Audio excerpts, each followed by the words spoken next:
ನಮಸ್ಕಾರ ಸ್ನೇಹಿತರೆ, ನನ್ನ ಯೂಟ್ಯೂಬ್ ಚಾನಲ್ಗೆ ಸ್ವಾಗತ ಸುಸ್ವಾಗತ. ಸ್ನೇಹಿತರೆ, ಇವತ್ತಿನ ದಿವಸ ನೋಡ್ರಿ ಸೌತೆಕಾಯಿಯ ಕಾಯಿ ರಸ ಮಾಡೋದನ್ನು ನಾನು ನಿಮ್ಗೆ ಈ ವಿಡಿಯೋದಲ್ಲಿ ತೋರಿಸ್ತಾ ಇದ್ದೀನಿ ಸ್ನೇಹಿತರೆ. ಅದಕ್ಕಿಂತ ಮುಂಚೆ ನನ್ನ ಚಾನಲ್ ನೀವು ಹೊಸದಾಗಿ ಬಂದಿದ್ರೆ ಮೊದಲು ಸಬ್ಸ್ಕ್ರೈಬ್ ಆಗಿರಿ, ಪಕ್ಕದಲ್ಲಿರೋ ಬೆಲ್ ಐಕಾನನ್ನು ಪ್ರೆಸ್ ಮಾಡಿ ಸ್ನೇಹಿತರೆ.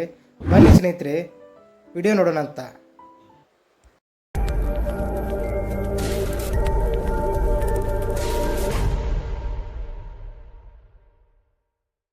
ಆತ್ಮೀಯ ಸ್ನೇಹಿತರೆ, ಇವತ್ತಿನ ದಿವಸ ಕಾಯಿ ರಸ ಅಂತೇಳಿ ನಾವು ಅನ್ನದ ಜೊತೆ ಯಾವ ಚಟ್ನಿ ಯಾವ ರೀತಿ ಹಚ್ಕೋತೀವೋ ಅದೇ ರೀತಿ ಇದು ಕಾಯಿ ರಸವನ್ನು ಸ್ವಲ್ಪ ಸೈಡ್ ಹಚ್ಕೊಂಡು ತಿನ್ನಕ್ಕೆ ಬರುವಂಥದ್ದು ನಾನು ಈಗ ತಯಾರು ಮಾಡ್ತಾ ಇದ್ದೇನೆ. ಇದು ಉತ್ತರ ಕರ್ನಾಟಕದಲ್ಲಿ ಪ್ರಸಿದ್ಧವಾಗಿದೆ. ನೋಡಿ, ಮೊದಲು ಮೆಂತಿ ಸ್ವಲ್ಪ 1 ಟೀ ಸ್ಪೂನ್ ಮೆಂತಿ ಹುರ್ಕೊತೀನಿ. ಅವು ಭಾಳ ಕೆಂಪಾಗಬಾರ್ದು ಮತ್ತು ಹುರಿಲಾರ್ದ ಹಾಗೆ ಹುರಿಲಾರ್ದ ಹಾಗೆ ಉಳಿದ ಕೈ ಆಗ್ತಾವೆ. ಈ ರೀತಿಯಾಗಿ ಸ್ವಲ್ಪ ಫ್ರೈ ಮಾಡ್ಕೊತೇನೆ. ಧನಿಯಾ, ಹವಿಜ್ ಕಾಳು, ಜೀರಿಗೆ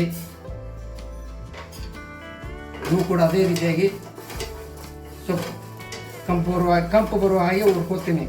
ಸ್ವಲ್ಪ ಜೀರಿಗೆ ವಾಸನೆ ಬರಕತ್ತಂದ್ರೆ ಒಲೆ ಸಣ್ಣ ಇಟ್ಕೋಬೇಕು. ನೋಡ್ರಿ, ಈಗ ಇದು ಚೆನ್ನಾಗಿ ಜೀರಿಗೆ ಮತ್ತು ಧನಿಯಾ ಹುರಿದಿದೆ. ಇದರಲ್ಲಿ ಕಡಲೆಬೇಳೆ 1-2 ಟೀ ಸ್ಪೂನು, ಉದ್ದಿನಬೇಳೆ 2 ಟೀ ಸ್ಪೂನು ಹುರ್ಕೋತೀನಿ. ಇದು ಕೆಂಪಾಗೋವರೆಗೆ ಹುರಿಬೇಕು, ಕಲರ್ ಬರಬೇಕು ಮತ್ತು ಹುರಿಯುವಾಗ ಸ್ಮೆಲ್ ಬರಕತ್ತದ. ಇದು ಕಾಯಿ ರಸ ಅಂತಾರೆ. ಇದು ಭಾರಿ ಅನ್ನದ ಜೊತೆ ತಿನ್ನಕ್ಕೆ ಭಾರಿ ಟೇಸ್ಟಿ ಮತ್ತು ಹೆಲ್ತಿ. ಬಿಸಿ ಬಿಸಿ ಅನ್ನ ತುಪ್ಪ ಸೈಡ್ ಇದನ್ನು ಹಚ್ಕೊಂಡು ತಿಂದ್ರೆ ಏನು ಭಾರಿ ಇದಾಗ್ತದೆ. ನೋಡಿರಿ, ಈ ಕೆಂಪಾಗಿದೆ, ಸ್ಮೆಲ್ ಬರಾಕತ್ತಿದೆ. ಇದನ್ನು ಕೂಡ ಈ ಜೊತೆಗೆ ಹಾಕೋತೀನಿ. ಈಗ ಶೇಂಗಾ ಈಗಾಗಲೇ ಹುರಿದಿದ್ದದು 1-2 ಸ್ಪೂನ್ ಶೇಂಗಾ ತೊಗೊಂಡಿದ್ದೀನಿ. ಇನ್ನೊಂದು ಸ್ವಲ್ಪ ಬಿಸಿ ಮಾಡ್ತೀನಿ. ಅದನ್ನು ಹುರಿದಿದ್ದನ್ನು ಹಾಕಿನಿ. ಈಗ ಈ ಬಿಳಿ ಎಳ್ಳು ಹಾಕ್ತೀನಿ. 1-2 ಟೀ ಸ್ಪೂನ್ ಬಿಳಿ ಎಳ್ಳು ಹಾಕಿನಿ.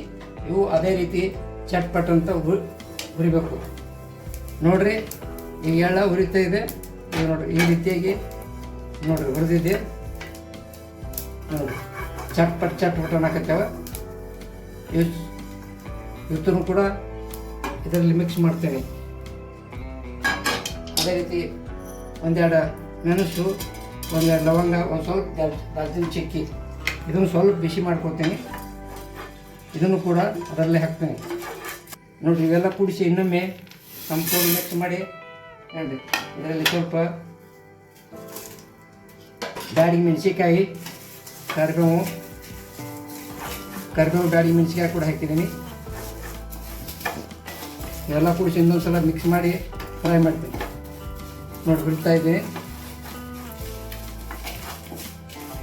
ಎಣ್ಣೆ ಅದು ಏನೂ ಹಾಕಂಗಿಲ್ಲ, ಹಂಗೆ ಫ್ರೈ ಮಾಡ್ಬೇಕು ಇದನ್ನು. ನೋಡಿರಿ, ಈಗ ಅಷ್ಟು ಕೂಡಿಸಿ ಇದಕ್ಕೆ ಹಾಕ್ತೀನಿ. ಇದು ರೆಡಿ ಆಯಿತು. ನೋಡಿರಿ, ಎಲ್ಲ ಹುರಿದಿದ್ದನ್ನು ಮಿಕ್ಸಿ ಜಾರಿಗೆ ಹಾಕ್ತಿದ್ದೀನಿ. ಏನು ಇದ್ರ ಜೊತೆಗೆ ಸ್ವಲ್ಪ ಕೊಬ್ಬರಿ, ಹೆರದ ಕೊಬ್ಬರಿ ಇದೊಂದು ಸ್ವಲ್ಪ ಹಾಕ್ತೀನಿ. ಏನು ಈಗ ಇದಕ್ಕೆ ಇದು ಪೌಡ್ರ್ ಹಾಕಿತ್ತಲ್ಲ, ಇದು ಸ್ವಲ್ಪ ಏನು ಮಾಡಬೇಕು, ಒಂದು ಕಪ್ಪಿನಷ್ಟು ನೀರು ಹಾಕಿ ಇದನ್ನು ಮಿಕ್ಸಿಗೆ ಹಚ್ಕೊಂಬರ್ತೀನಿ. ಈಗ ನೋಡಿ ವೀಕ್ಷಕರೇ, ಸುಮಾರು 1 ಗ್ಲಾಸ್ನಷ್ಟು ನೀರು ಹಾಕಿ ಇದನ್ನು ನಾನು ಗ್ರೇವಿ ಮಾಡ್ಕೊಂಬಂದಿದ್ದೀನಿ. ನೋಡಿರಿ, ಈ ರೀತಿಯಾಗಿದೆ. ತುಂಬ ಘಮ್ ಮತ್ತು ವಾಸನೆ ಬರ್ತಾಯಿದೆ. ಏನು ಸ್ವಲ್ಪ ಜಾರ ತೊಳೆದು ಇದಕ್ಕೆ ನೀರು ಹಾಕಬೇಕು. ಹಾಗೆ ಇನ್ನೂ ಜಾರದಾಗ ಇನ್ನೂ ಗಟ್ಟಿ ಅದಲ್ಲ, ಮಂದಗೆ ಆಗ್ಬೇಕು. ಇದು ತಿನ್ನುವಾಗ ಬರುವಾಗೆ ಆಗಬೇಕು. ನೋಡಿರಿ ವೀಕ್ಷಕರೇ, ಚೆನ್ನಾಗಿ ಕಾಯಿಸ್ತಾ ಇರಬೇಕು. ನೋಡಿರಿ ಯಾವ ರೀತಿ ಟೇಸ್ಟ್ ಆಗಿದೆ ಇದು. ಈ ಟೊಮೆಟೊ ಸ್ವಲ್ಪ ಇದನ್ನು ಸ್ವಲ್ಪ ಮಿಕ್ಸಿಗೆ ಹಾಕೊಂಡ್ಬರ್ತೀನಿ. ನೋಡಿ ಸ್ನೇಹಿತರೆ, ಟೊಮೆಟೊ ಹುಳಿ ಸಲುವಾಗಿ ಟೊಮೆಟೊ ಹಾಕಿ ನಾನು. ನೀವು ಹುಳಿಗೆ ಬೇಕಾದ್ರೆ ಹುಂಚೆಹಣ್ಣು ಹಾಕ್ಬೋದು, ಏನು ರೀ, ಅಲ್ಲ ಮಾವಿನಕಾಯಿ ಹಾಕ್ಬೋದು. ನಾವು ಹುಳಿ ಹೆಚ್ಚು ತಿನ್ನೋದಿಲ್ಲ. ನಿಮ್ಮ ಹುಳಿ ಯಾವ ಪ್ರಮಾಣ ಬೇಕು, ನಾನು ಇಲ್ಲಿ 1 ಟೊಮೆಟೊ ಮಾತ್ರ ಉಪಯೋಗ ಮಾಡಿದ್ದೀನಿ. ನೀವು ಹುಳಿ ಯಾವ ರೀತಿ ಬೇಕು ಆ ರೀತಿ ನೀವು ಉಪಯೋಗ ಮಾಡ್ಬೋದು. ನಾನು ನೋಡಿರಿ, ಸ್ವಲ್ಪ ಬೆಲ್ಲ ಹಾಕ್ತೀನಿ. ಯಾಕೋ ಟೊಮೆಟೊ ಹಾಕಿದ್ದೀನಲ್ಲ, ಅದಕ್ಕೆ ಬೆಲ್ಲ ಹಾಕ್ತೀನಿ. ನೀವು ಬೆಲ್ಲ ಮತ್ತು ಹುಳಿ ನಿಮ್ಗೆ ಯಾವ ರೀತಿ ಬೇಕೋ ಆ ಟೇಸ್ಟ್ ಪ್ರಕಾರ ಹುಳಿ ಹಾಕ್ಬೋದು. ಸ್ವಲ್ಪ ಹಚ್ಚ ಖಾರದ ಪುಡಿ ಹಾಕ್ತೀನಿ. ನೋಡಿ ಸ್ನೇಹಿತರೆ, ಇದು ಸೌತೆಕಾಯಿ ಕೊಚ್ಚಿದ್ದೀನಿ. ಸೌತೆಕಾಯಿ ಕೊಚ್ಚಿದ್ದು ಇದನ್ನು ಕೂಡ ಹಾಕ್ತೀನಿ. ಇದು ಸೌತೆಕಾಯಿ ಹಾಕೋದ್ರಿಂದ ಸೌತೆಕಾಯಿ ಕೈರಾಸ ಅಂತಾರೆ. ಇದಕ್ಕೆ ದಪ್ಪ ಮೆಣಸಿಕಾಯಿ, ದೊಡ್ಡ ಮೆಣಸಿಕಾಯಿ ಅಂತಾರಲ್ಲ, ಅದನ್ನು ಕೂಡ ಹಾಕಿ ಮಾಡ್ಬೋದು. ನಾವು ಇವಾಗ ಮಾಡಿವು ಸೌತೆಕಾಯಿಯನ್ನು ಉಪಯೋಗ ಮಾಡಿವು. ನೋಡಿರಿ ಎಷ್ಟು ಮಂದಗಾಗಿದೆ. ಇದು ಸ್ವಲ್ಪ ಕುದಿಬೇಕು, ಅಲ್ಲಿವರೆಗೆ ಬಿಟ್ಟು ಒಗ್ಗರಣೆ ತಯಾರು ಮಾಡ್ಕೊಳ್ತೀನಿ. ಇದಕ್ಕೆ ಮೇಲೆ ಒಂದು ಒಗ್ಗರಣೆ ತಯಾರು ಮಾಡ್ತೀನಿ.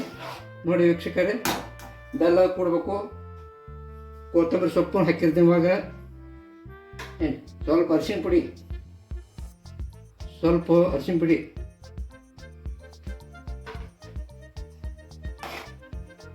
ಇದು ಕಾಯಿ ರಸ ಅನ್ನದ ಜೊತೆಗೆ ತಿನ್ನಕ್ಕೆ ಭಾಳ ಒಳ್ಳೆಯದಿದು. ನಿಮ್ಗೆ ಕುಳಿಬೇಕಂದ್ರೆ ಹುಂಚೆ ಹಣ್ಣನ್ನು ಉಪಯೋಗ ಮಾಡ್ಬೋದು. ನೋಡಿ ಸ್ನೇಹಿತರೆ, ಈಗ ಒಗ್ಗರಣೆ ಇಟ್ಟಿನಿ. ಒಗ್ಗರಣೆಗೆ ಸ್ವಲ್ಪ ಸಾಸಿವೆ ಚಟ್ ಅಂತ ಅನ್ನಬೇಕು. ನೋಡಿ ಈ ಚಟ್ಪಟ್ಟನ್ನು ಹಾಕ್ತೀವಿ. ಸಾಸಿವೆ, ಸ್ವಲ್ಪ ಜೀರಿಗೆ, ಒಗ್ಗರಣೆ ಸ್ವಲ್ಪ ಜೀರಿಗೆ ಹಾಕ್ತೀನಿ. ನೋಡಿ, ಆಮೇಲೆ ಕರಿಬೇವು ಹಾಕ್ತೀನಿ. ಸ್ವಲ್ಪ ಹಿಂಗಿನ ಪೌಡ್ರು ಹಾಕ್ತೀನಿ. ಸ್ವಲ್ಪ ಬ್ಯಾಡಗಿ ಮೆಣಸಿಕಾಯಿ ಒಂದೆರಡು ಪೀಸು. ನೋಡಿ ಒಲೆ ತಣ್ಣಗೆ ಆರಿಸ್ತೀನಿ. ಈಗ ಸ್ವಲ್ಪ ಅರಿಶಿನ ಪುಡಿ ಏನ್ರಿ, ಈ ಒಗ್ಗರಣೆಯನ್ನು ನಾ ಈ ಕಡೆಗೆ ಕುದಿಯುತ್ತಾ ಇದೆಯಲ್ಲ, ಅದಕ್ಕೆ ಒಗ್ಗರಣೆ ಹಾಕ್ಬಿಡ್ತೀನಿ. ನೋಡಿ, ಈಗ ರುಚಿಗೆ ತಕ್ಕಷ್ಟು ಉಪ್ಪು ನೋಡಿರಿ, 1-2 ಸ್ಪೂನ್ ಉಪ್ಪು ಹಾಕೀನಿ. ಮತ್ತೆ ಕಡಿಮೆ ಇದ್ರೆ ಮತ್ತೆ ಹಾಕೋಬೋದು.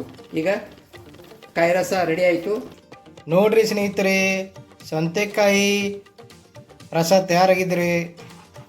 ಇದನ್ನು ನೋಡ್ರಿ ಯಾವ ರೀತಿ ತಯಾರಾಗೈತಿ ನೋಡ್ರಿ ಸ್ನೇಹಿತರೆ. ಈಗ ಅನ್ನ ಜೊತೆ ನಾವು ಹಾಕಿದ್ವಿ. ಈಗ ಅನ್ನ ಜೊತೆನೂ ಹಚ್ಕೊಂಡು ತಿನ್ಬೋದು. ಮ್ಯಾಗಡೆ ತುಪ್ಪ ಹಾಕ್ಕೊಂಡು. ಸೌತೆಕಾಯಿ ಕಾಯಿ ರಸ ಇದು ಆರೋಗ್ಯಕ್ಕೆ ತುಂಬ ಒಳ್ಳೆಯದು ಸ್ನೇಹಿತರೆ. ಈ ವಿಡಿಯೋ ನಿಮಗೆ ಇಷ್ಟವಾಗಿದ್ರೆ ಒಂದು ಲೈಕ್ ಮಾಡಿರಿ, ಒಂದು ಕಮೆಂಟ್ ಮಾಡಿರಿ, ಒಂದು ಶೇರ್ ಮಾಡಿರಿ. ಮತ್ತು ಹೊಸದಾಗಿ ನಮ್ಮ ಚಾನಲ್ಗೆ ಬಂದಿದ್ರೆ ಮೊದಲು ಸಬ್ಸ್ಕ್ರೈಬ್ ಆಗಿರಿ. ಧನ್ಯವಾದಗಳು ಸ್ನೇಹಿತರೆ. ಮತ್ತೊಂದು ವಿಡಿಯೋದೊಂದಿಗೆ ಮತ್ತೆ ನಾವು ಬರ್ತೀವತ್ತ. ಧನ್ಯವಾದಗಳು.